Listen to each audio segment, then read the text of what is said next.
إن الحمد لله نحمده ونستعينه ونستغفره ونؤمن به ونتوكل عليه ونعوذ بالله من شرور أنفسنا ومن سيئات أعمالنا من يهده الله فلا مضل له ومن يضلل فلا هادي له ونشهد أن لا إله إلا الله وحده لا شريك له ونشهد أن سيدنا وسندنا وحبيبنا وحبيب ربنا وطبيبنا وطبيب قلوبنا ومولانا ومولانا محمدا عبده ورسوله الذي أرسله الله بالحق بشيرا ونذيرا وداعيا إلى الله بإذنه وسراجا وقمرا منيرا أما بعد فأعوذ بالله من الشيطان الرجيم بسم الله الرحمن الرحيم انظر كيف يفترون على الله الكذب وكفى به إثما مبينا وقال النبي عليه الصلاة والسلام إياكم والكذب وإن الكذب فجور وإن الفجور يهدي إلى النار أو كما قال النبي عليه الصلاة والسلام صدق الله مولانا العلي العظيم وصدق رسوله النبي الأمي الكريم فإذا أثر شبري جنة الفردوس أعرفك كيفك رسول عربي أستقرني جنازة حسن صداه قابل إلى رسول عربي ونذرنا بكماله كشف الدجى بجماله حسنت جميع خصاله صلوا عليه وآله ونذرنا بكماله كشف الدجى بجماله حسنت جميع خصاله صلوا عليه وآله اللهم صل على سيدنا مولانا محمد وعلى آله وأصحابه وبارك وسلم تسليما كثيرا كثيرا يا رب صل وسلم دائما أبدا على حبيبك خير الخلق كلهم يا رب صل وسلم دائما أبدا على حبيبك خير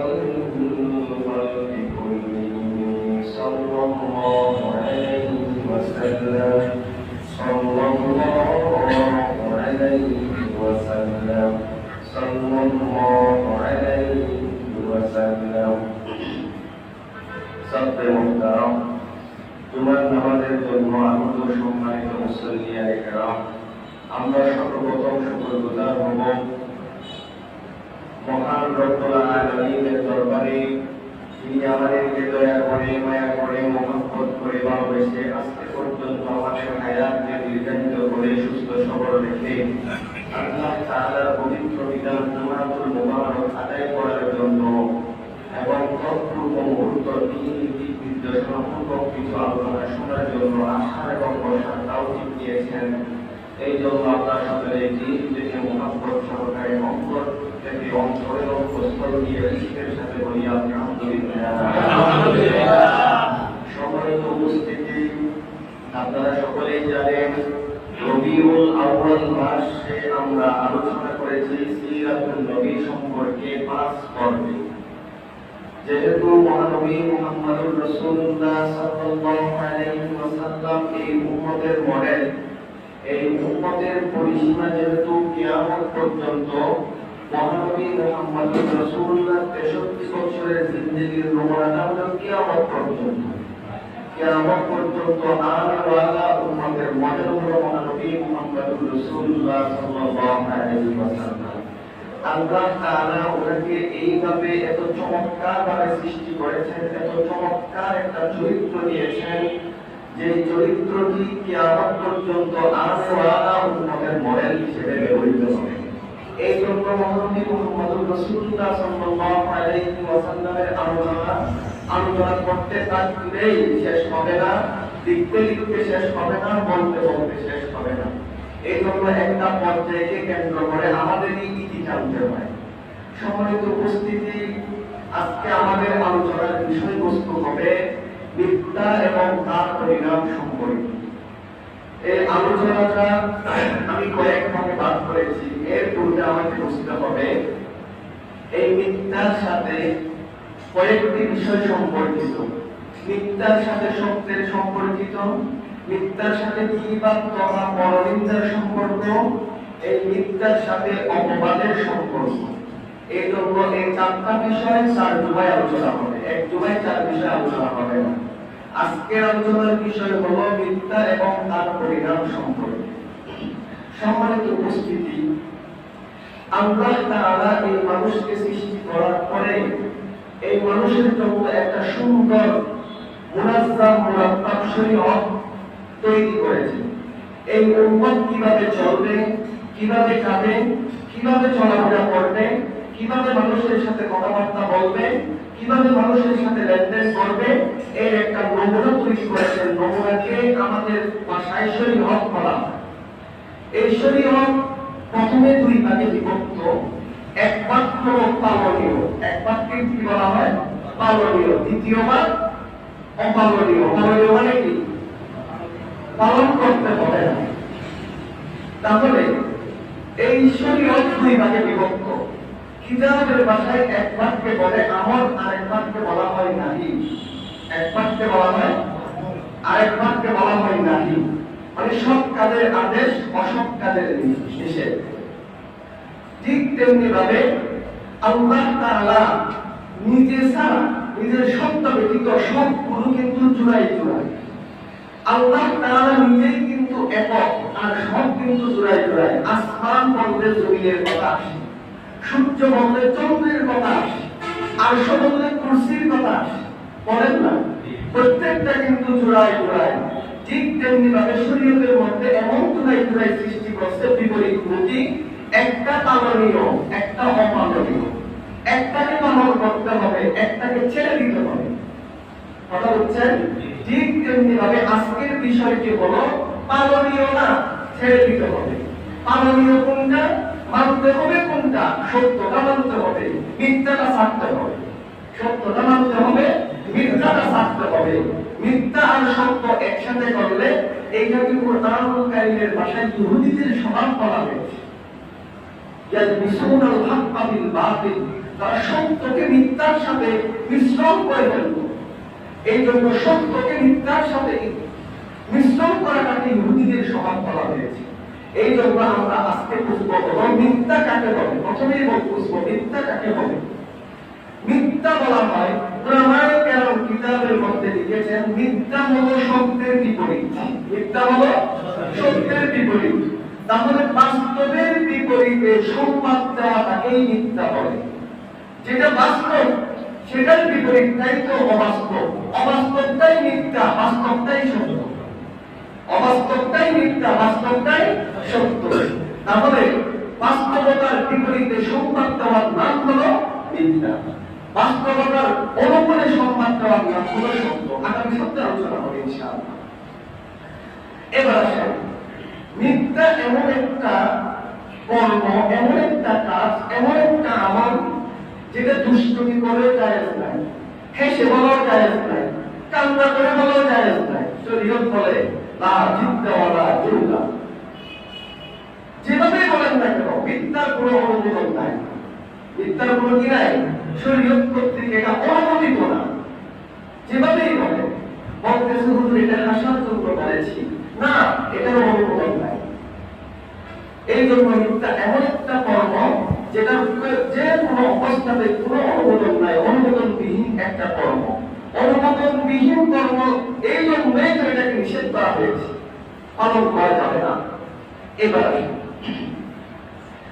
মিথ্যা সম্পর্কে আমরা কিছু হাদিস শুনি। মহানবী মুহাম্মদুর রাসূলুল্লাহ সাল্লাল্লাহু আলাইহি ওয়াসাল্লাম মিথ্যা সম্পর্কে কি বলেছেন?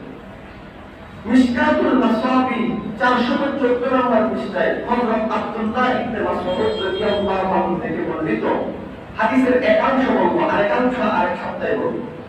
এক অংশে আল্লাহ রাসূল সাল্লাল্লাহু আলাইহি ওয়াসাল্লাম বলেন, তোমরা মিথ্যা থেকে বিরত থাকো, মিথ্যা থেকে বিরত থাকো। কারণ মিথ্যা এমন একটা কাজ যেটা তোমাকে অশ্লীল পাপ অন্যায়ের দিকে নিয়ে যায়, অশ্লীল পাপ অন্যায় জাহান্নামের দিকে নিয়ে যায়। তাহলে মিথ্যার ফলাফল হলো জাহান্নাম। মিথ্যা কোথায় নিয়ে যায়? অশ্লীল অন্যায় পাপ, অশ্লীল অন্যায় পাপ আর জাহান্নামের দিকে নিয়ে যায়। ফলাফল হলো মিথ্যাই জাহান্নামের দিকে নিয়ে যায়। এই মিথ্যা ব্যক্তিকে ধ্বংস করে, এই মিথ্যা দাম্পত্য জীবনকে ধ্বংস করে, এই মিথ্যা সমাজ সামাজিক জীবনটাকে ধ্বংস করে, এই মিথ্যা রাষ্ট্র জীবনটাকে ধ্বংস করে, এই মিথ্যা পৃথিবীর অবস্থাকে চেঞ্জ করে দেয়, পাল্টে দেয়। এই জন্য আল্লাহ তাআলা মিথ্যাকে হারাম করে দিয়েছে। মিথ্যা ব্যক্তিকে ধ্বংস করে, মিথ্যা দাম্পত্য জীবনকে ধ্বংস করে। তাহলে আল্লাহ তাআলা তো এই বান্দাকে ধ্বংস করার জন্য সৃষ্টি করেন নাই, আল্লাহ তাআলা তো এই বান্দাকে জান্নাত দেওয়ার জন্য, আমল করার জন্য, ভালোবাসার জন্য, মহব্বত করার জন্য সৃষ্টি করেছেন। তো যে সমস্ত কর্ম বান্দাকে ধ্বংস করবে, দাম্পত্য জীবনকে ধ্বংস করবে, সামাজিক জীবনকে ধ্বংস করবে, রাষ্ট্রীয় জীবনকে ধ্বংস করবে, সেই মিথ্যা কোনোদিন আল্লাহ তাআলা অনুমোদন দিতে পারেন না। কথা কি বুঝছেন? কেন মিথ্যা আল্লাহ তাআলা অনুমোদন দেন নাই? বুঝতে এবার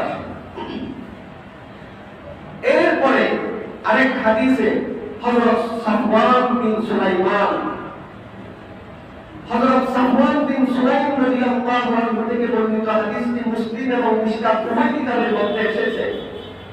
মহানবী মুহাম্মদুর রাসূলুল্লাহ সাল্লাল্লাহু আলাইহি ওয়াসাল্লাম বলেন, একবার এক ব্যক্তি মহানবী মুহাম্মদুর রাসূলুল্লাহর কাছে প্রশ্ন করল, ইয়া রাসূলুল্লাহ, মুমিন কি ভয় কাতর হতে পারে, ভীতু হতে পারে? মহানবী মুহাম্মদুর রাসূলুল্লাহ উত্তর দিলেন, অবশ্যই মুমিন ভীতু হতে পারে। এরপরে ওই সাহাবী আবার প্রশ্ন করলেন, ইয়া রাসূলুল্লাহ, মুমিন কি কৃপণ হতে পারে, চিন্তা হতে পারে? রাসূলুল্লাহ বললেন, জি হ্যাঁ, মুমিন চিন্তাও হতে পারে, কৃপণ হতে পারে, মাইতারও হতে পারে। এরপরে তৃতীয় প্রশ্ন করলেন, ইয়া রাসূলুল্লাহ, মুমিন কি মিথ্যাবাদী হতে পারে?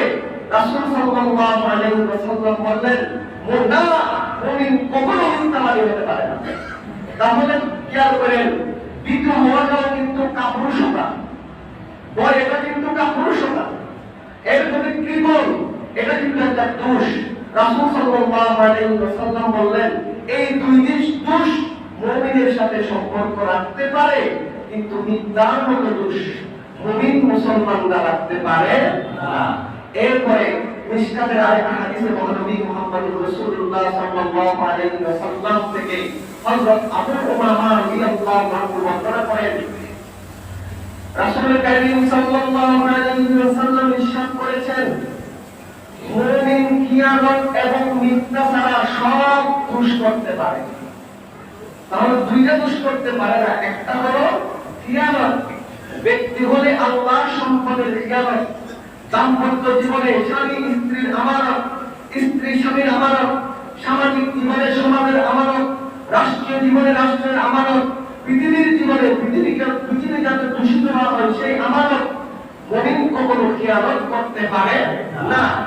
আর মুমিন কখনো মিথ্যাবাদী হতে পারে না। কথা কি বলছেন?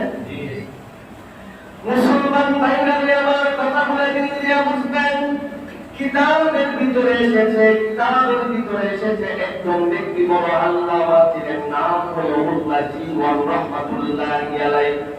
আল্লামা মুল্লাজি ওয়া রাহমাতুল্লাহি আলাইহি বড় সুফি সাধক ছিলেন, বড় আলেম ছিলেন, বড় মুফতি ছিলেন, মুহাদ্দিস ছিলেন, উসুলের ব্যাপারে বড় বিজ্ঞ আলেম ছিলেন।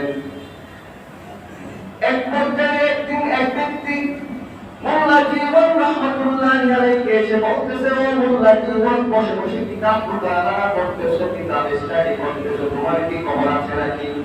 তোমার কি স্ত্রী বিধবা হয়ে গেছে? এখন মুল্লাজি ওয়া রাহমাতুল্লাহি আলাইহি কান্না শুরু করে দিয়েছে, হায় হায় আমার স্ত্রী বিধবা হয়ে গেছে। আরেক ব্যক্তি হযরত মুল্লাজি ওয়া রাহমাতুল্লাহি আলাইহি সামনে যাচ্ছিলেন। এক পর্যায়ে মুল্লাজি ওয়ালের কান্না দেখে ওই ব্যক্তি জিজ্ঞাসা করলেন, ও হুজুর আপনি কান্না করতেছেন কেন? এরপরে হুজুর উত্তর করলেন, আমার স্ত্রী বিধবা হয়ে গেছে, এই জন্য আমি কান্না করতেছি। এরপরে এই ব্যক্তি বললেন, আপনার স্ত্রী যদি বিধবা হয়ে যায় আপনি বেঁচে আছেন কেমনে? আপনি বেঁচে থাকলে আপনার স্ত্রী বিধবা হয়ে কেমনে? আর আপনার স্ত্রী বিধবা হলে আপনি বেঁচে থাকেন কেমনে? এরপরে মুল্লাজি ওয়া রাহমাতুল্লাহি আলাইহি আশ্চর্য হয়ে গেলেন, হায় হায়, মুমিন কি মিথ্যা কথা বলতে পারে? একজন মুমিন এসে আমাকে খবর দিল আমার স্ত্রী বিধবা হয়ে গেছে, অথচ আমি জীবিত আছি। এই পর্যায়ে বলতেছে যে মুমিন কখনো মিথ্যা বলতে পারে না, মুমিন যে মিথ্যা কথা বলতে পারে এর উপরে একজন আল্লাহওয়ালা ব্যক্তি আশ্চর্য হয়ে গেলেন। এই জন্য মুহাদ্দিসিনে কেরাম হাদিসের কিতাবে স্পষ্ট ভাষায় বলেছেন, মিথ্যা হলো ঈমানের বিপরীত। মিথ্যা হলো কিসের বিপরীত?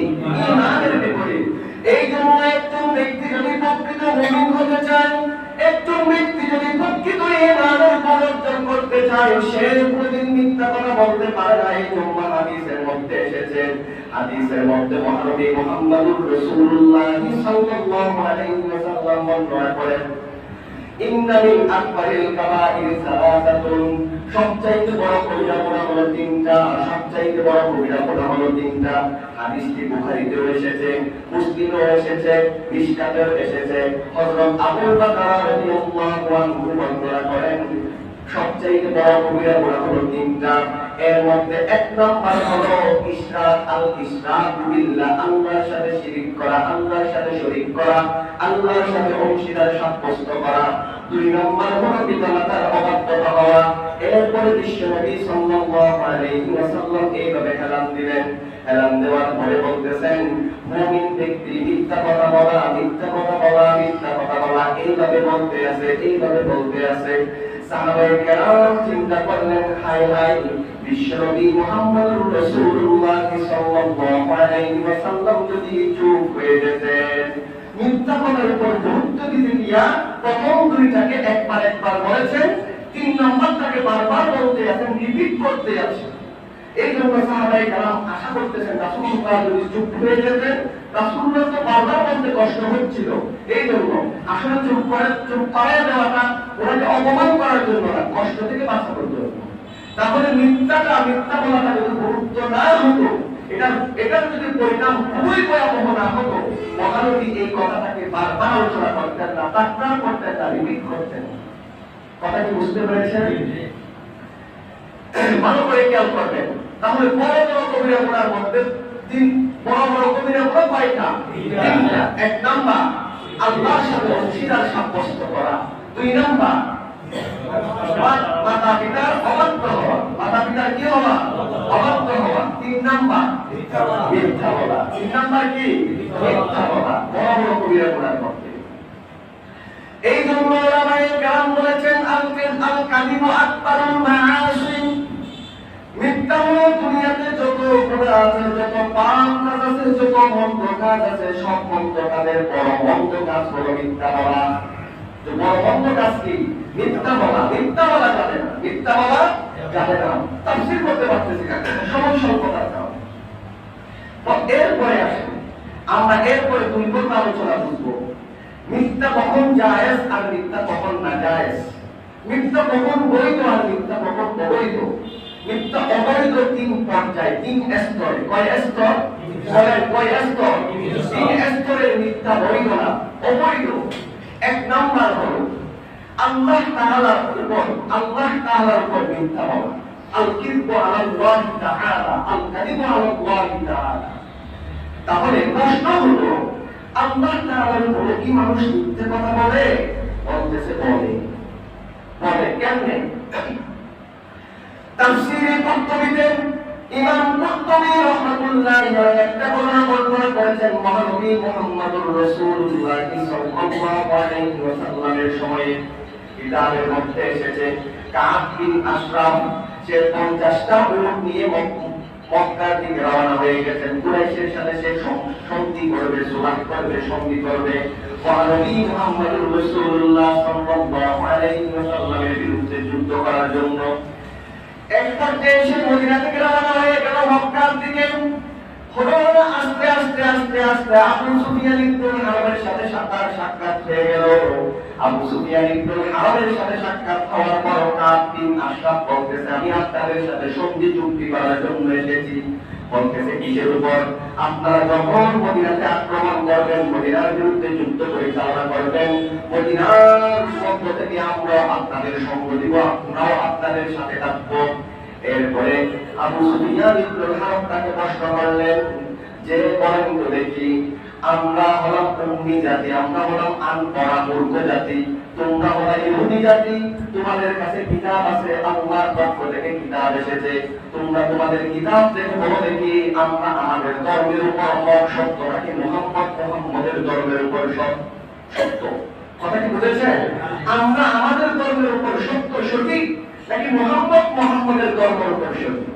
এরপরে কাব বিন আশরাফ উত্তর দিয়েছেন যে আপনারাই সঠিক, আপনারাই কি সঠিক। এই ইহুদিদের তাওরাত এবং ইনজিল পরে আলেম হয়েছে, এই তাওরাত ইনজিলের মধ্যে কি মুহাম্মদকে অসঠিক বলা হয়েছে, বেসঠিক বলা হয়েছে? তাহলে তাওরাত ইনজিলের উপর অপবাদ দিয়েছে না? বলেন না, তার অপবাদটা কিসের উপর? তাওরাতের উপর, ইনজিলের উপর। এই তাওরাত এই ইনজিল কে অবতীর্ণ করেছেন? এই কিতাবগুলো কার? অপবাদটা কার উপর? এটাই বলা হয় আল্লাহর উপর মিথ্যা। এটাকে বলা হয় কি? আল্লাহর উপর মিথ্যা। তাফসীরের কিতাবে আসছে। এইভাবে ইহুদিদেরকে জিজ্ঞাসা করা হয়েছে, আপনারা কেন উটের গোশত খান না? আপনারা কেন কিসের গোশত? উটের গোশত কেন খান না? ওনারা উত্তর দিয়েছেন, ইয়াকুব আলাইহিস সালাম উটের গোশত খান না, এই জন্য আমরা খাই না। দ্বিতীয় বর্ণনায় এসেছে ইয়াকুব আলাইহিস সালাম আমাদেরকে নিষেধ করেছেন, আমরাও খাই না। আল্লাহ তাআলা কুরআনুল কারীমের আয়াত নাযিল করে বলেছেন, আল্লাহ তাআলা কোন বৈধ জিনিসকে হারাম করেন না। কোন বৈধ জিনিসকে কি করেন না? হারাম করেন না, অবৈধ করেন না। ইহুদিরাই বৈধ জিনিসকে নিজের উপর অবৈধ করে নেন, হারাম করে নেন। ইহুদিরাই কি করেন? বৈধ জিনিসকে নিজের উপরে কি করেন? অবৈধ করে নেন, হারাম করে নেন। বলে না, আল্লাহর কসম করে বলতেছি তোর সাথে আর কথা বলবো না। এর সাথে কথা বলে কি আল্লাহ হারাম করছে? বলেন না। ইহুদিদের এই স্বভাব ছিল যে ওদের গোশত খাবো না, তোর সাথে কথা বলবো না। এইগুলো হলো আল্লাহর উপর অপমান। এই জন্য এক নাম্বার হলো যে মিথ্যা আল্লাহর উপরে হবে, যে মিথ্যার নিসবত কার দিকে হবে? আল্লাহর দিকে হবে। মুফাসসিরিনে কেরাম, মুহাদ্দিসিনে কেরাম কিতাবের মধ্যে বলেছেন সবচেয়ে জটিল সাংঘাতিক পর্যায়ের মিথ্যা হলো আল্লাহর উপর মিথ্যা বলা। সাংঘাতিক পর্যায়ের মিথ্যা আল্লাহর উপরে মিথ্যা বলা। কিসের উপরে? আরো আসতে সাথে হবে, আপনাদের উপর আসতে, এটা হলো আল্লাহর উপরে মিথ্যা বলা। দ্বিতীয় পর্যায়ে হলো মহানবী মুহাম্মদুর রাসূলুল্লাহ সাল্লাল্লাহু আলাইহি ওয়াসাল্লামের উপর মিথ্যা বলা। কিসের উপর? রাসূলুল্লাহ সাল্লাল্লাহু আলাইহি ওয়াসাল্লামের উপর মিথ্যা বলা। এক নাম্বার আল্লাহর উপরে, দুই নাম্বার রাসূলুল্লাহ সাল্লাল্লাহু আলাইহি ওয়াসাল্লামের উপর মিথ্যা বলা। কথা কি বুঝতেছেন? এটা অনেক পর্যায়ে হতে পারে। দেখেন, এক নাম্বার পর্যায়, এটা আবার বাদ আছে, ক খ গ বা। এক নাম্বার বাদ হলো মহানবী মুহাম্মদুর রাসূলুল্লাহর দিকে এমন কথার নিসবত দেওয়া যে এই কথাটা মহানবী মুহাম্মদুর রাসূলুল্লাহ বলেননি, এই কথাটাকে আমাদের ভাষায় জাল হাদিস বলা হয়। এই কথাটাকে আমাদের ভাষায় কি বলা হয়? জাল হাদিস বলা হয়। মহানবী বলেননি, আমরা এমন একটা সুন্দর কথা, চমৎকার কথা মহানবীর নামে ছাড়িয়ে দিচ্ছি। এটাকে আমাদের ভাষায় কি বলে? জাল হাদিস। জাল হাদিস হলো মহানবীর প্রতি মিথ্যার নিসবত। এটা দ্বিতীয় পর্যায়ে। দ্বিতীয় পর্যায়ে সাংঘাতিক মিথ্যা। প্রথম পর্যায়ে হলো আল্লাহর উপর মিথ্যা বলা, দ্বিতীয় পর্যায়ে হলো মহানবীর উপর মিথ্যা বলা। এটা প্রথম ভাগ হলো জাল হাদিস বলা। এটা প্রথম ভাগ কি বলা? জাল হাদিস বলা। তিন নাম্বার হলো মহানবী মুহাম্মদুর রাসূলুল্লাহ সাল্লাল্লাহু আলাইহি ওয়াসাল্লাম সম্পর্কে এমন বিশ্বাস রাখা যেগুলো কোন সাহাবারা রাখতো না, কোন তাবেঈনরাও রাখতো না। এর একটা উদাহরণ হলো মহানবী মুহাম্মদুর রাসূলুল্লাহকে হাজির নাজির মনে করা, সব জায়গায় উপস্থিত মনে করা। আল্লাহ সারা দুনিয়াতে সব জায়গায় আপনি উপস্থিত, হাজির নাজিরের আকীদা বলা হয়ে যায়। তাহলে মহানবী মুহাম্মদুর রাসূলুল্লাহ সম্পর্কে এমন ধর্মীয় বিশ্বাস রাখা যেগুলো আমাদের পূর্ববর্তী কোন সালাফরা রাখেননি, মহানবী মুহাম্মদুর রাসূলুল্লাহ নিজেও বলেননি। কথা কি বুঝেছেন? তিন নাম্বার হলো মহানবী মুহাম্মদুর রাসূলুল্লাহর নামে নতুন নতুন আমল কাজ আবিষ্কার করা। যেমন দরুদ শরীফ দাঁড়িয়ে করতে হবে, নয়তো ভাষা বলান হবে না। আরে দরুদ শরীফ তো শুয়ে শুয়ে পড়লেই তো দরুদ শরীফ হয়, বসে বসে পড়লেও তো দরুদ শরীফ হয়, হেঁটে হেঁটে পড়লেও তো দরুদ শরীফ হয়। আবার দাঁড়িয়ে পড়াটাকে কেন ওয়াজিব করতেছে, এটাকে কেন ভালোবাসার প্রমাণ স্বরূপ করতেছে? এইটা যদি হইতো সাহাবায়ে কেরামরা তো কোনদিন বসতো না। সাহাবায়ে কেরামরা কোনদিন বসতো? সাহাবায়ে কেরামরা বলেছেন, আপনাদেরকে একদিন বলেছিলাম উত্তম ব্যবসা কি, এই বিষয়ে একটা ওয়াজ করেছিলাম এই বিষয়ের উপরে। সাহাবায়ে কেরামরা বিবাহ শাদী বাদ দিয়ে সারা দিন রোজা রাখবে, সারা রাত নফল নামাজ পড়ার অনুমতির জন্য মহানবীর কাছে যান নাই, গিয়েছেন। যদি দাঁড়িয়ে দাঁড়িয়ে দরুদ শরীফ পড়াটা যদি এত আহামরি মহাব্বতের ভালোবাসার কারণ হতো, মহানবী মদিনাবাসীদেরকে বলে দিতেন, তোমাদের জন্য আমার সাথে জিহাদ করা ফরজ না, দাঁড়িয়ে দাঁড়িয়ে দরুদ পড়া ফরজ। এমনটা কি বলেছেন? ভাই আমরা বাবার সময় কি বলেছেন? তোমার জন্য তোমার সম্পদ যতটুকু প্রিয়, তোমার জন্য তোমার সন্তানরা যতটুকু প্রিয়, তার থেকে আমি মুহাম্মদকে বেশি প্রিয় মনে করলে, দুই নাম্বার তুমি যেভাবে তোমার সন্তানদেরকে রক্ষা করবে, তুমি যেভাবে তোমার সম্পদগুলোকে রক্ষা করবে, এর চাইতে আরো বেশি শুদ্ধ হস্তে যদি আমাকে রক্ষা করতে পারো, আমি মুহাম্মদ মক্কা থেকে মদিনাতে হিজরত করব। নয়তো আমি মুহাম্মদ মক্কা থেকে কোথায় হিজরত করব না? মদিনাতে হিজরত করব না। শুনেন নাই সিরাতুন নবীর আলোচনায়? এই যে দেখেন, আর দরুদ শরীফ যদি দাঁড়িয়ে দাঁড়িয়ে পড়াটা, মিলাদ নামের দোয়া পড়াটা যদি, এটা যদি মহানবী মুহাম্মদুর রাসূলুল্লাহর যদি ভালোবাসার প্রমাণ হতো, তাহলে মহানবী মুহাম্মদুর রাসূলুল্লাহ মদিনাবাসীদেরকে এটাই বলে দিতেন যে আমাকে ভালোবাসার একমাত্র মাত্রাকে দাঁড়িয়ে দাঁড়িয়ে দরুদ পড়া, আর কোনো কাজ নাই। অথচ হাদিসের মধ্যে এসেছে হযরত ওমর রাদিয়াল্লাহু আনহু বলেন, আমি মুহাম্মদুর রাসূলুল্লাহ ও বিশ্বনবী মুহাম্মদুর রাসূলুল্লাহ আপনাকে আমি সবচাইতে বেশি ভালোবাসি, কিন্তু আমি আমার তাদের চাইতে বেশি ভালোবাসি না। এরপরে বিশ্বনবী উত্তর দিলেন, তুমি প্রকৃত মুমিন হতে পারো নাই। এরপরে হযরত ওমর বিশ্বনবীকে জিজ্ঞাসা করলেন, কেন আমি প্রকৃত মুমিন হতে পারলাম না? বলতেছে, আমি মুহাম্মদকে যতদিন পর্যন্ত জানের চাইতে বেশি ভালোবাসতে পারবা না, ততদিন পর্যন্ত তুমি প্রকৃত খাঁটি ঈমানদার হতে পারবা না। এই প্রকৃত খাঁটি ঈমানদারের মানটাকে কি দেওয়া হয়েছে? দরুদ শরীফ না জান? বলেন না জান? ইসলামের বিরুদ্ধে কোনো যদি আঘাত প্রতিঘাত আসে, তখন জান দেওয়া থাকেই তো মহানবী মুহাম্মদুর রাসূলুল্লাহ প্রকৃত ভালোবাসার মানটাকে বলে দিয়েছে। নাকি যারাই এর বিরুদ্ধাচরণ করে, যারাই নাস্তিকদের বিরোধিতা করে, তাদেরকে আমরা তাদের বিরুদ্ধে বলবো? এটাই কি বিশ্বনবীর ভালোবাসা, বিশ্বনবীর উপর ভালোবাসার মাপকাঠি? না, প্রকৃত মাপকাঠি হলো জান দিয়ে দেওয়া বিশ্বনবীর এই সিরাজ মুস্তাকিমের জন্য, বিশ্বনবীর এই শরীয়তের জন্য, বিশ্ব বিশ্বনবীর এই শরীয়তকে রক্ষা করার জন্য যে জান দিতে পরোয়া করে না, সেই তো প্রকৃত মহানবী মুহাম্মদ রাসূলুল্লাহকে ভালোবাসে। তাহলে কি বলেছি? 2 নম্বর স্তরের মিথ্যা কি? রাসূলের উপর মিথ্যা বলা। এটা কয় ধরনের হতে পারে? 3 ভাগে। রাসূলের নামে মিথ্যা বলা, এটাকে জাল হাদিস বলে। রাসূলের নামে ভিন্ন বিশ্বাস রাখা, রাসূলের নামে ভিন্ন বিশ্বাস রাখা, সংক্ষেপে বলতেছি। 3 নম্বর হলো রাসূলের নামে নতুন নতুন আমল আবিষ্কার করা, রাসূলের নামে নতুন নতুন আমল আবিষ্কার করা। 3 নম্বর হলো মানুষ মানুষের উপর মিথ্যা কথা বলা, মানুষ মানুষের উপর মিথ্যা কথা বলা। এর মধ্যে 1 নম্বর মহানবী মুহাম্মদুর রাসূলুল্লাহ সাল্লাল্লাহু আলাইহি ওয়াসাল্লাম বলে দিয়েছেন, এক ব্যক্তি আরেক ব্যক্তিকে খুব বিশ্বাস করে, যে কোনো কিছু বিপদে পড়লে বিপদে আপদে তাকে শেয়ার করে, ভাই আমি তো অমুক বিপদে আছি, আমাকে একটু সৎ পরামর্শ দাও। ঠিক সেই মুহূর্তে তাকে মিথ্যা কথা বলে অসৎ পরামর্শ দেওয়াটাই মানুষ মানুষের উপর মিথ্যা কথা বলার প্রথম স্তর।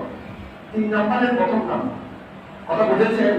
এক ব্যক্তি আরেক ব্যক্তিকে অসৎ পরামর্শ দেওয়া, মিথ্যা কথা বলা, মিথ্যা কথা বলে তাকে ধ্বংস করা, তাকে বিপদে পরিচালিত করা, বলেছেন এটা 1 নাম্বার। এটা কয় নাম্বার? 1 নাম্বার। 2 নাম্বার হলো মিথ্যা সাক্ষী দেওয়া। 2 নাম্বার কি? মিথ্যা সাক্ষী দেওয়া। এই ব্যাপারে কোরআনুল কারীমের সূরাতুল হজের 30 নম্বর আয়াতের শেষের অংশে এবং 31 নম্বর আয়াতের প্রথম অংশে আল্লাহ তাআলা বলেন, ফাজতানিবুর রিজসা মিনাল আওযান ওয়া ইজতানিবু কওলাজ যুর উলাফা'a লিল্লাহি গায়রা মুশরিকিনা বি। বলতেছে তোমরা প্রতিমা পূজা থেকে বেঁচে থাকো এবং মিথ্যা সাক্ষ্য থেকে বেঁচে থাকো। কিসের থেকে বেঁচে থাকো? ওয়াস্তানিবু কওলাজ যুর। কওলাজ যুর মানে হলো মিথ্যা সাক্ষ্য। কি? মিথ্যা সাক্ষ্য থেকে বেঁচে থাকো। হযরত হুরাইম বিন ফাতিহ রাদিয়াল্লাহু আনহু থেকে বর্ণিত মিশকাত শরীফের বর্ণনা, রাসূল কারীম সাল্লাল্লাহু আলাইহি ওয়াসাল্লাম একদিন নামাজ পড়িয়ে দাঁড়িয়ে গেলেন। দাঁড়িয়ে যাওয়ার পর জোরে আওয়াজে বললেন, ঘোষণা দিয়ে দিলেন, উদিলাত শাহাদাতুজ যুরি বিল ইশরাকি বিল্লাহ, উদিলাত শাহাদাতুজ যুরি বিল ইশরাকি বিল্লাহ, উদিলাত শাহাদাতুজ যুরি বিল ইশরাকি বিল্লাহ। জোর কণ্ঠে ঘোষণা দিয়ে দিলেন। সাহাবায়ে কেরামের পরে আশ্চর্য হয়ে গেলেন, হায় হায়, এতদিন পর্যন্ত আমরা জেনেছি সবচাইতে বড় কবিরা গুনাহ হলো আল্লাহর সাথে অংশীদার সাব্যস্ত করা। আজকে নতুন করে জানতে পারলাম আল্লাহর সাথে অংশীদার সাব্যস্ত করার সাথে আরেকটা কবিরা গুনাহ হলো মিথ্যা সাক্ষ্য দেওয়া। রাসূল কারীম সাল্লাল্লাহু আলাইহি ওয়াসাল্লাম আরো কঠিন করে বলেছেন, দেখেন বলতেছে আল্লাহর সাথে অংশীদার সাব্যস্ত করা যেই পরিমাণের গুনাহ, এটার যে পরিণাম, আর মিথ্যা সাক্ষ্য দেওয়াটা হলো এটার সমপরিমাণ গুনাহ। এটার সমপরিমাণ আল্লাহর সাথে অংশীদার সাব্যস্ত করার যে পরিণাম, যে গুনাহ, যে পাপ, মিথ্যা সাক্ষ্য দেওয়াটা সেই একই পরিণাম, একই গুনাহ, একই মন্দ কাজ। কথা বুঝছেন? আল ইশরাকু বিল্লাহকে প্রথম নাম্বার বলা হয়েছে না? রাসূল কারীম সাল্লাল্লাহু আলাইহি ওয়াসাল্লাম নামাজ পড়ার পরে দাঁড়িয়ে জোর কণ্ঠে ঘোষণা দিয়ে দিলেন, আল ইশরাকু বিল্লাহ যে ইমানের গুনাহ, যে ইমানের মন্দ কাজ, আর শাহাদাতুল যুর হলো সেই একই পরিমাণের গুনাহ, একই পরিমাণের মন্দ কাজ। উভয়টাকে সমান করে ফেলা হয়েছে। উদিলাত শাহাদাতুল যুর বিল ইশরাকি বিল্লাহ, ইশরাক বিল্লাহর সাথে শাহাদাতুল যুরকে সমান করে ফেলা হয়েছে। তাহলে শাহাদাতুল যুর কি পরিমাণ, সাংঘাতিক পরিমাণের গুনাহ, চিন্তা করেন। তাহলে 2 নাম্বার কি? শাহাদাতুল যুর, মিথ্যা সাক্ষ্য দেওয়া। সমাজের মধ্যে যে মিথ্যা সাক্ষ্য দেওয়া, এটা তো এখন রসম দেওয়া যে মুখে লিখিতে পরিণত হয়ে গেছে। আমার পক্ষের ব্যক্তি মিথ্যা হোক, এরপর আমি তার পক্ষে সাক্ষী দেব। আমার পক্ষের ব্যক্তি অসত্য হোক, এরপর আমি অসত্য সাক্ষ্য দেব, কারণ আমার পক্ষের ব্যক্তি দায়িত্ব হবে। আরে প্রকৃত মুসলমান তো সেই যে আমার মাও যদি মিথ্যা কথা বলে, আমার পিতাও যদি মিথ্যা কথা বলে, আমার নেতাও যদি মিথ্যা কথা বলে, আমি অবশ্যই আমার সত্য কথা বলবো, কারণ সত্য কথা বলা সবচাইতে বড় নেতার কাজ, সেটা হলো মহানবী মুহাম্মদুর রাসূলুল্লাহর কাজ। আমার পিতার চাইতে আমার পিতার চাইতে বিশ্বনবী বড়, আমার মাতার চাইতে বিশ্বনবী বড়, আমার নেতার চাইতে বিশ্বনবী বলো, যদি বিশ্বনবীর চাইতে নেতাকে প্রাধান্য দিয়েছেন, কাল কিয়ামতের মাঠে বিশ্বনবীর সাথে কিয়ামতের মাঠে থাকতে পারবেন না, জাহান্নামে থাকতে হবে নেতার সাথে। আর যদি নেতার জন্য মিথ্যা কথা বলেছেন, সত্য বলেন নাই, নেতার সাথে থাকতে হবে। নেতাকে ত্যাগ করে যদি বিশ্বনবীর জন্য সত্য কথা বলেছেন, কাল হাসরের মাঠে বিশ্বনবীর সাথে হাসর নসর হবে আপনার। এই জন্য বিশ্বনবী মহানবী মুহাম্মদুর রাসূলুল্লাহ সাল্লাল্লাহু আলাইহি ওয়াসাল্লাম বলেন, সত্যবাদীদেরকে আমি নিজ হাতে হাওজে কাউসারের পানি পান করায় দিব। তুমি বলেন না সুবহানাল্লাহ। এদেরকে আমি আমার নিজ হাতে হাওজে কাউসারের পানি পান করাবো বিশ্বনবীর নিজ হাতে। এমন পানি, যে পানি পান করলে ফুল সিরাপ পার হয়ে জান্নাতে গেল, তৃষ্ণা পাবে না। সত্যবাদীদের জন্য আগামী সপ্তাহে বলবো। এবার আসুন, তাহলে 2 নাম্বার কি? মিথ্যা সাক্ষ্য দেওয়া, নেতার পক্ষ হয়ে, মাতার পক্ষ হয়ে, পিতার পক্ষ হয়ে, ভাইয়ের পক্ষ হয়ে, এলাকার বড় ভাইয়ের পক্ষ হয়ে মিথ্যা সাক্ষী দেওয়া। এটাকে বলতেছে এই মিথ্যা সাক্ষ্য দেওয়া কিন্তু শিরকের মতো গুনাহ। হাদিসে এসেছে, সহিহ হাদিসে। এরপরে আসেন 3 নাম্বার হলো মিথ্যা কসম করা, মিথ্যা শপথ করা, মিথ্যা অঙ্গীকার করা। 3 নাম্বার কি? মিথ্যা শপথ করা। এই জন্য বিশ্বনবী মহানবী মুহাম্মদুর রাসূলুল্লাহ সাল্লাল্লাহু আলাইহি ওয়াসাল্লাম বলেন, কোন ব্যক্তি যদি অপর ভাইকে মিথ্যা শপথ করে জাহান্নাম, মিথ্যা শপথ করে, যে ব্যক্তি মিথ্যা শপথ করবে তার জন্য জাহান্নাম ওয়াজিব হয়ে যাবে। নাউযুবিল্লাহ। অপর ভাইকে বিপদে ফেলার জন্য মিথ্যা শপথ করতেছেন, জাহান্নাম ওয়াজিব করে দিয়েছেন। তাহলে মিথ্যা শপথ করা যাবে? এটাকে কুরআনুল কারীমের ভাষায় ইয়ামিনে গমস বলা।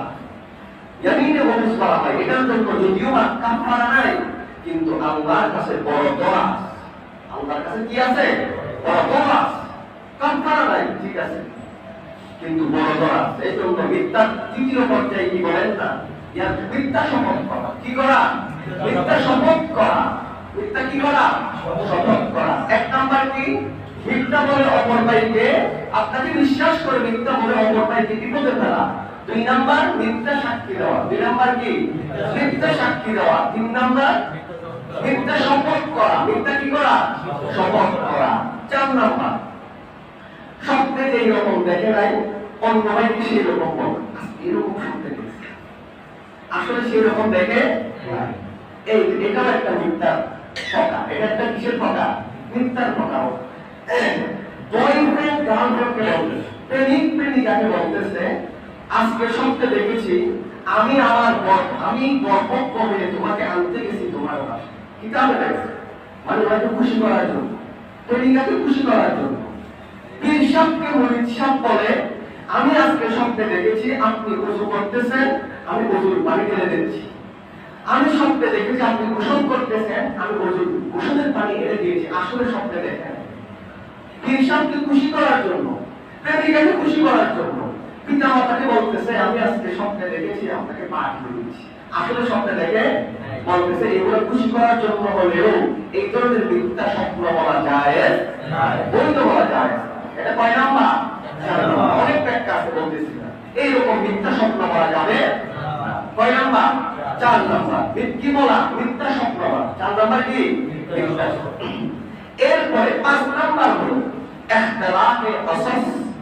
এমন এমন আজগুবি ঘটনা আবিষ্কার করা যেগুলো সে কারো কাছ থেকে শুনে নাই, কোনো কিতাবেও নাই, কোনো ইতিহাসের বইও নাই। আজগুবি ঘটনা বলে মানুষদেরকে শোনানো, ইখতিলাফে কসস। আজগুবি ঘটনা এগুলো বক্তারাও করে, এই কাজগুলো শুধু সমাজের মানুষরা করে তারা, বক্তারাও করে। মানুষকে আসানোর জন্য নতুন নতুন কথা আবিষ্কার করে, যেগুলো কোনো কিতাবে নাই, আসানোর জন্য বলতেছে। এটাও একটা মিথ্যা। 5 নাম্বার কথা, আজগুবি কথা বানানো যাবে না, রূপ কথা বানানো যাবে না। রূপ কথার মাধ্যমে ছোট বাচ্চা হলে তার মাথা বের ওয়াশ হয়, আর বড় লোক হলে তার সে চিন্তার জগতে হারিয়ে যায়, আর নবীনকে জান্নাতের জগতে হারিয়ে যাবে। এই যে এখানে রূপ কথার জগতে হারিয়ে যাবে। মুমিন তো ভাববে আল্লাহর সৃষ্টি নিয়ে, মুমিন তো গবেষণা করবে আল্লাহর সৃষ্টি জগৎ নিয়ে, মুমিন কেন কথার জগতে হারিয়ে যাবে? এটা তো যুক্তিতেও আসে না, এটা কোথায় আসে না, যুক্তিতেও আসে না। তাহলে মানুষ যে মানুষের উপর মিথ্যে কথা বলে এটারও কয় টাকা আছে? 5 টাকা। এর মধ্যে আরো কয়েকটা কথা বলা হয়েছে ওই 5 টাকার ভিতরে। হযরত আবু যর গিফারী রাদিয়াল্লাহু আনহু থেকে বর্ণিত বিশ্বনবী মুহাম্মদুর রাসূলুল্লাহ সাল্লাল্লাহু আলাইহি ওয়াসাল্লাম বর্ণনা করেন, আল্লাহ তাআলা কাল হাসরের মাঠে 3 ব্যক্তির সাথে কথা বলবেন না। বলেন না কয় ব্যক্তির সাথে? 3 ব্যক্তির সাথে কথা বলবেন না। এর মধ্যে 1 নাম্বার ব্যক্তি হলো পিতা মাতার অবাধ্য সন্তান। 1 নাম্বার কি? পিতা মাতার অবাধ্য সন্তান। 2 নাম্বার হলো যার পায়জামা চুল গিরান নিচে যায়, চুল গিরান নিচে যায়, আল মুসবিলুল ইজার। 2 নাম্বার হলো যার পায়জামা চুল গিরান নিচে যাবে। 3 নাম্বার হলো যে মিথ্যা শপথ করে সদাই বিক্রি করবে, অর্থাৎ দোকানদার। এটা 3 টাকা দিয়ে ক্রয় করেছে, সে বলল 6 টাকা দিয়ে ক্রয় করেছি, আপনি আমাকে 2 টাকা লাভ দেন, 9 টাকা দেন। কয় টাকা? 2 টাকা লাভ দিয়া 9 টাকা দেন। আসলে ক্রয় করেছে কয় টাকা? 3 টাকা। বলেছে 6 টাকা, লাভ চাই 2 টাকা, সর্বমোট 9 টাকা। কিন্তু ইসলামী বিজ্ঞানবিদ বলেন এইখানে তো আপনাকে কথা বলার জন্য একটু ছাড় দেওয়া হয়েছে, সেই কথাটাই বলেন, যেটা মিথ্যা সেটা বলবেন কেন? কিভাবে বলবেন? ভাই আমি এই জিনিসটা আনতে আমার খরচ হয়েছে এত টাকা, 2 টাকা লাভ দেন, এইটা জায়েজ। আপনি শপথ করে বলতেছেন 6 টাকা দিয়ে কিনেছি, আসলে কিনেছে কয় টাকা? 3 টাকা দিয়ে। এই কথা বলেছেন রাসূল কারীম সাল্লাল্লাহু আলাইহি ওয়াসাল্লাম। ভাই আমার খরচ হয়েছে, কিনেছি বলবেন না, আমার খরচ হয়েছে 6 টাকা, কারণ তার আসা যাওয়া গাড়ি ভাড়া আছে না, তার দোকান ভাড়া নাই, তার ব্যক্তিগত খরচ নাই, সবগুলো মিলাইয়া বলতে হবে কেমনে? আমার খরচ পড়েছে 6 টাকা, আমি কিনেছি 6 টাকা, এই শব্দে বলবেন না, বলবো কি কেমনে? খরচ পড়েছে 6 টাকা, আমাকে 2 টাকা লাভ দিলে 9 টাকা দিয়ে, 9 টাকা, কারণ আমার লাভ আছে না। এইভাবে জায়েজ আছে, এইভাবে বৈধ। কিন্তু কিনেছি 3 টাকা, এইভাবে বৈধ না। কথা কি বুঝছেন? এটা হযরত আবু যর গিফারী রাদিয়াল্লাহু আনহু থেকে বর্ণিত। এরপরে শপথ করে কি করা? সদাই বিক্রি করা। এটা হলো আরেক প্রকার। আরেক প্রকার মিথ্যা আছে যেটা রাজনৈতিক ব্যক্তিরা নির্বাচন করার সময় বলে। কারা বলে? রাজনৈতিক ব্যক্তিরা কখন নির্বাচন করার সময় বলে। এটা আরো সাংঘাতিক পর্যায়ে মিথ্যা। এটাকে এক নতুন নাম দিয়েছে পলিটিক্স মিথ্যা। পলিটিক্সের মিথ্যা মানে রাজনৈতিক মিথ্যা। এটা পালন করা লাগে না বলে। মানে পলিটিক্সের ভাষায় নির্বাচনের আগে যে সমস্ত ওয়াদা করা হয়, যে সমস্ত মানে কথা বলা হয়, এগুলো তারা এই নিয়তে বলে যে আমি জীবনেও পালন করবো। এটা মিথ্যা সত্য, বলেন সত্য না মিথ্যা? মিথ্যা। তাহলে এখন কিন্তু আপনাদের এলাকায় নির্বাচন, আমি এর দিকে তাকায় বলতেছি না, কিতাবের দিকে তাকায় বলতেছি। এটা নির্বাচন আসলেও বলতাম, না আসলেও বলতাম, খেয়াল করে। তাহলে রাজনৈতিক মিথ্যা একটা হলো মিথ্যা সদাই করা, মিথ্যা বলে সদাই বিক্রি করা। আরেকটা হলো রাজনৈতিক মিথ্যা বলা। রাজনৈতিক ব্যক্তিরা নির্বাচনের পূর্বে ইশতেহার প্রকাশ করে যে আমি নির্বাচিত হলে এই করব, সেই করব, এই করব, সেই করব, আমি প্রতিটা বাড়ির খবর নিব। আসলে নির্বাচনের পরে তার বাড়িতে গেলে তাকে খুঁজে পাওয়া যায়, নির্বাচনে গেলে তার বাড়িতে গেলেও তাকে খুঁজে পাওয়া যায় না। অবশ্য বলে আমি প্রত্যেক বাড়ি থেকে কি নিব? খোঁজ খবর নিব। নির্বাচনের পূর্বে যেভাবে মানুষের বাড়ি বাড়ি গিয়ে ভোট চায়, নির্বাচনের পরে গিয়েও তো তার কে খাইতে পারতেছে, তার অভাব, তার কি দরকার সেগুলো তো ভাবা দরকার। ইসলামী হুকুমত কি বলে? বলেন ইসলামী হুকুমত কি বলে? এই জন্য এটার নাম দেওয়া হয়েছে রাজনৈতিক মিথ্যা। আরবিতে বলা হয় সিয়াসি কিজিব, আরবিতে বলা হয় সিয়াসি কিজিব, বাংলায় বলা হয় রাজনৈতিক মিথ্যা। আর 6 নম্বরটাকে বলা হয় তেজারত কিজিব, কিসবুত তেজারত মানে ব্যবসার মধ্যে কিজিব, ব্যবসার মধ্যে মিথ্যা বলা। তাহলে 7 নম্বর হলো কি? রাজনৈতিক মিথ্যা। 6 নম্বর হলো ব্যবসার মধ্যে মিথ্যা। এগুলো অনেক ব্যাখ্যা আছে কিতাবের মধ্যে, বলতে গেলে একটা নিয়েও ওয়াজ শেষ করা যাবে। আপনারা এগুলা বলবেন না, ব্যবসায় মিথ্যা কথা বলবেন না, শপথ করবেন না, মিথ্যা সাক্ষী দিবেন না, কাউকে কেউ আপনাকে বিশ্বাস করে তাকে মিথ্যা পরামর্শ দিবেন না।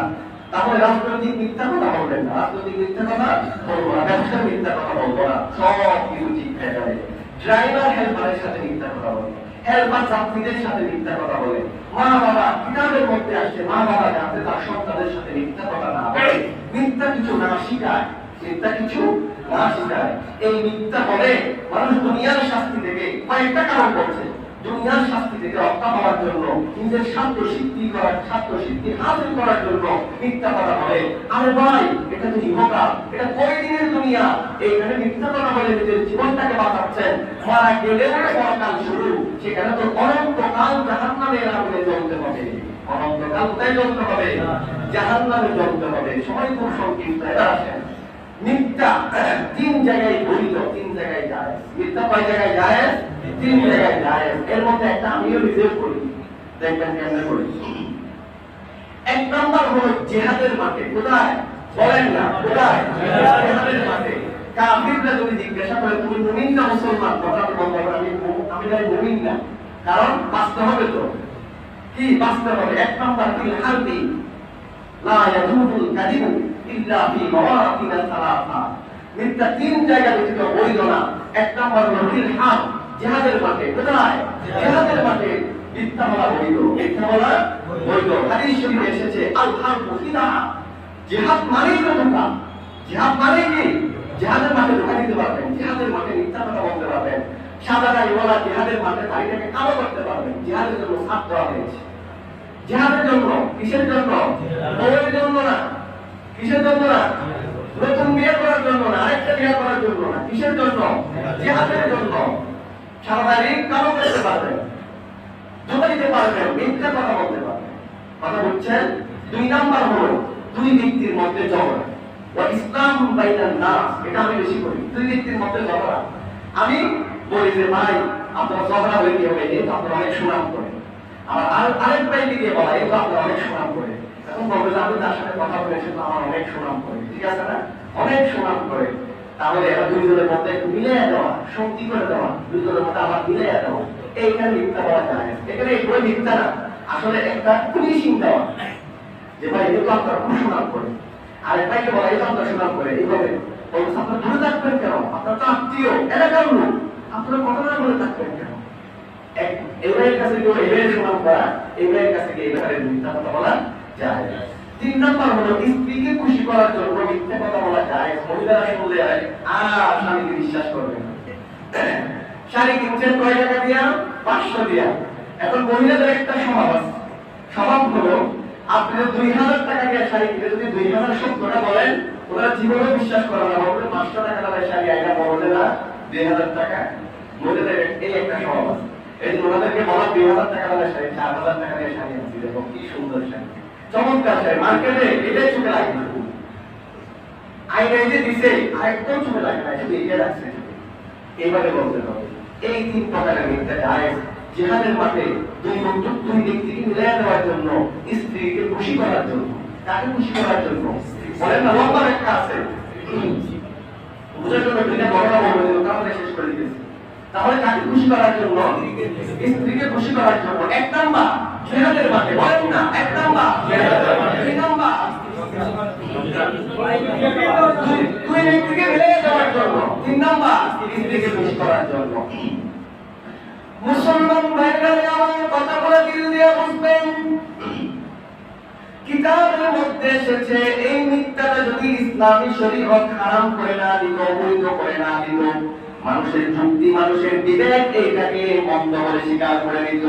ইসলামী শরীয়ত যদি এটাকে মন্দ না বলতো, মানুষের বিবেক কিন্তু ঠিকই এইটাকে মিথ্যাকে মন্দ কাজ বলে সাব্যস্ত করে দিত। কথা কি বুঝছেন? ইসলামী শরীয়ত যদিও এই মিথ্যাকে মন্দ না বললেও মানুষের বিবেকও কিন্তু এটাকে কি বলে? মন্দ বলে। কেমনে দেখেন, কিতাবের মধ্যে আসছে আমরা যে জাহিলি যুগকে বর্বরতার যুগ বলি, মহানবী মুহাম্মদুর রাসূলুল্লাহ আবির্ভাবের যুগটাকে বর্বরতার যুগ বলি, বর্বরতার যুগ বলি, কিন্তু তারা সেই কালে মিথ্যা কথা বলতেন না, ওয়াদা খেলাফ করতেন না। বিশুদ্ধ ঘটনা শুনলে বুঝতে পারবেন তারা বর্বর, ঠিক আছে, কখনো মিথ্যা কথা বলতেন না। আপনাদেরকে কথা শুনাইছি না, তারা রাত্রবেলা কারো বাসায় ঢুকতো না, মহানবীকে মারার জন্য, জানের দুশমন, এই জন্য মারার জন্য রাত্রবেলা বাসায় ঢুকে না। ঠিক তেমনি ভাবে এই আরবরা মিথ্যা কথা বলতো না। দুশমনের ব্যাপারে সত্য কথা বলতো। কার ব্যাপারেও? বলেন না, কার ব্যাপারেও? দুশমনের ব্যাপারেও সত্য কথা বলতো। কথাটা শুনলে বুঝতে পারবেন। মুসলমান ভাইরা আমার কথা বলা দিল দিয়া বুঝবেন, দুইটা ঘটনা বলার জন্য ইচ্ছা করেছিলাম, সময় স্বল্পতার কারণে একটা ঘটনা বলবো, সেটা হলো বুখারীর সহিহ বুখারীর 7 নাম্বার হাদিসে হযরত আব্দুল্লাহ ইবনে আব্বাস রাদিয়াল্লাহু আনহু বর্ণনা করেন, হযরত আবু সুফিয়ান ইবনুল হারব যখন মুসলমান হন নাই, মুহাম্মদুর রাসূলুল্লাহ এবং কুরাইশদের মধ্যে একটা সন্ধি চুক্তি হয়েছিল, যেটাকে হুদায়বিয়ার সন্ধি চুক্তি বলা হয়। ঠিক সেই মুহূর্তে আবু সুফিয়ান কুরাইশদের একটা ব্যবসায়ী কাফেলার সাথে সিরিয়াতে গমন করলেন। সিরিয়ার বাদশা হলেন হিরাক্লিয়াস, কিতাবের ভাষায় হাদিসের ভাষায় তাকে হিরাক্লা বলে, বাংলা ভাষায় তাকে হিরাক্লিয়াস বলে। এই হিরাক্লিয়াস খবর পাঠালেন কুরাইশদের থেকে, আরবদের থেকে যে ব্যবসায়ী দলটা এসেছে তাদেরকে যেন আমার কাছে নিয়ে আসা হয়।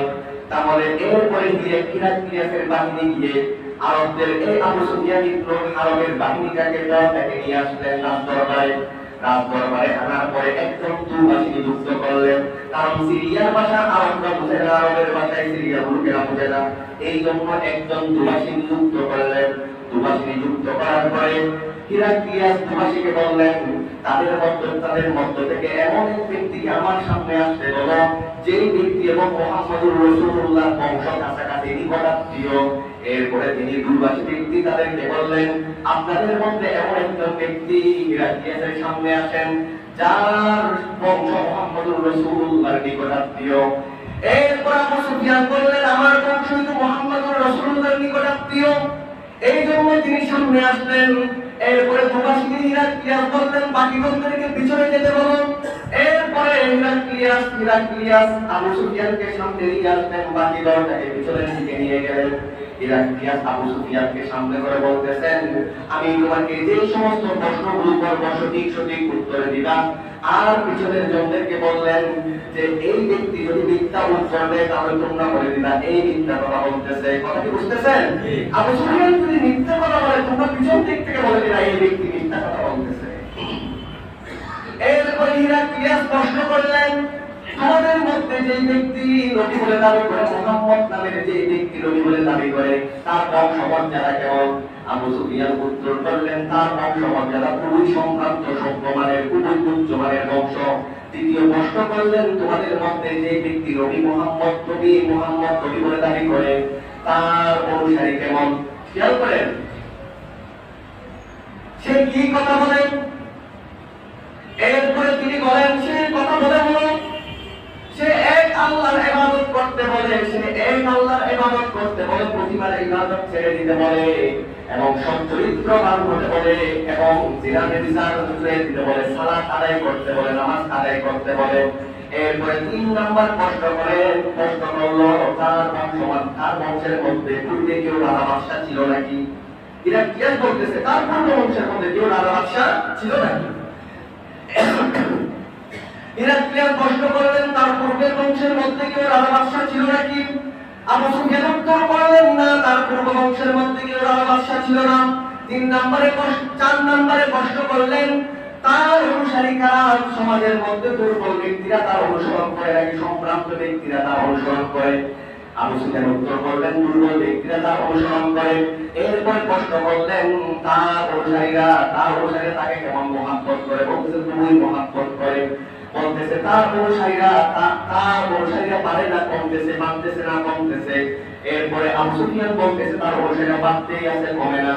এরপরে হিরাক্লিয়াস প্রশ্ন করলেন, তার অনুসারীদের মধ্যে থেকে কেউ ইসলাম ধর্ম গ্রহণ করে আবার ইসলাম ত্যাগ করে নাকি? আবু সুফিয়ান উত্তর দিলেন, না, যে কোনো ব্যক্তি ইসলাম ধর্ম গ্রহণ করে ইসলাম ধর্ম আর ত্যাগ করে না। এরপরে আবার প্রশ্ন করলেন, এই ব্যক্তি তার পূর্বে কোনদিন মিথ্যা কথা বলেছিল কিনা? এরপর আবু সুফিয়ান উত্তর দিলেন, না, এই ব্যক্তি তার পূর্বে কোনদিন জীবনেও কোনদিন মিথ্যা কথা বলে নাই। এরপরে হিরাক্লিয়াস প্রশ্ন করলেন, এই ব্যক্তি সন্ধি করলে সন্ধি ভাঙে কিনা? আবু সুফিয়ান উত্তর দিলেন, না, কোনদিন সন্ধি ভাঙে নাই। এখন আমাদের এবং তাদের মধ্যে একটা সন্ধি আছে, হয়তো ভাঙতে পারে, নাও ভাঙতে পারে। হিরাক্লিয়াস আবার প্রশ্ন করলেন, তোমাদের মধ্যে এবং তার মধ্যে কোন যুদ্ধ লেগেছিল কিনা? আবু সুফিয়ান উত্তর করলেন, যুদ্ধ লেগেছিল। এরপরে হিরাক্লিয়াস প্রশ্ন করলেন, যুদ্ধের ফলাফল কি হয়েছিল? বলতেছে, যুদ্ধের ফলাফল হলো পাল্টি আর কুবের মতো, কোন সময় পাল্টি জিতে আর কোন সময় কুব জিতে। বুঝলেন না এটা? কোন সময় পাল্টি জিতে আর কোন সময় কুব জিতে, কোন সময় আমরা জিতে আর কোন সময় তিনি এভাবে উত্তর দিয়েছেন। এরপরে হিরাক্লিয়াস বলতেছেন অনেক লম্বা ঘটনা, বুখারী 7 নম্বর হাদিস, অনেক লম্বা ঘটনা বলতেছে, উনি সংক্ষিপ্ত আকারে বলে দিয়েছেন এটাই তো বিশ্বনবী। কারণ কেউ করেন যাকে আল্লাহ তাআলা পৃথিবীতে নবী রূপে পাঠান তিনি সম্ভ্রান্ত বংশের হয়ে থাকেন, তিনি কখনো মিথ্যা কথা বলেন না, তার অনুসারীদের দুর্বল হয়। সম্ভ্রান্ত বংশের লোকেরা কি হয় না, বলেন না, না অনুসারী হয় না। এরপরে যুদ্ধে তারা জিতে এবং শক্তি কখনো ভাগেন না, জীবনেও মিথ্যা কথা বলেন না। এরপরে হিরাক্লিয়াস বলেছেন আমি আমার যদি সাধ্য থাকতো আমি মহানবী মুহাম্মদুর রাসূলুল্লাহর কাছে চলে যেতাম এবং তার 2 পাও ধুইয়া দিতাম। এরপরে বলতেছে আমার 2 পায়ের নিচের মাটির মালিক সে হয়ে যাবে, অর্থাৎ এটা সে দখল করবে। হিরাক্লিয়াসের আরেক লম্বা ঘটনা আছে, রাজ দরবারের সমস্ত মন্ত্রীদেরকে বলেছেন তোমরা ওই মুহাম্মদের ব্যাপারে কি বলো, যে মুহাম্মদের ব্যাপারে তাওরাত এবং ইনজিলের মধ্যে সুসংবাদ এসেছে। সমস্ত রাজ দরবারের ব্যক্তিরা চলে যাওয়ার জন্য চেয়েছেন। হিরাক্লিয়াস চেয়েছিলেন নিজে সহ মন্ত্রী সহ মুসলমান হয়ে যাবে। এখন দেখতেছে মন্ত্রীদের কেউ মুসলমান হবে না, সে তখন তার সুরপান দিয়ে কি বলেছেন, না আমি তোমাদেরকে পরীক্ষা করতেছিলাম, আমি তোমাদেরকে কি করতেছিলাম, পরীক্ষা করতেছিলাম। এইখানে এটা এই কোন একটা বড় উদ্দেশ্য না, উদ্দেশ্য হলো আবু সুফিয়ান কিন্তু রাজ দরবারের মধ্যেও কিন্তু মিথ্যা কথা বলেন নাই, সে যা বলেছে সত্য কথা বলেছে। এই বুখারী হাদিসের মধ্যে এসেছে আমি মিথ্যা কথা বলার জন্য নিজের অন্তর থেকে সাহসও পাচ্ছিলাম না, মিথ্যা কথা বলার জন্য অন্তর থেকে কেউ পাচ্ছিলাম না, সাহসও পাচ্ছিলাম না। শুধু এতটুকু কথা অতিরিক্ত করেছি, যুক্ত করেছি, সেই কথাটা হলো হয়তো সে শক্তিটা ভাঙতে পারে। আর মুহাম্মদুর রাসূলুল্লাহর শক্তি ভাঙেন না। ইতিহাস কি বলে, হুদায়বিয়ার শক্তি কে ভেঙেছে, কুরাইশরা ভেঙেছে, মুসলমান ভাঙেন না। সে এই কথাটা যুক্ত করতে পেরেছে, আর সবগুলো কথা কি করেছে, সত্যই বলেছে। বলেন না 63 বছরের ইতিহাসে যে ব্যক্তি একটাও মিথ্যা কথা বলেন না, তার নাম কি? মুহাম্মদ রাসূলুল্লাহ।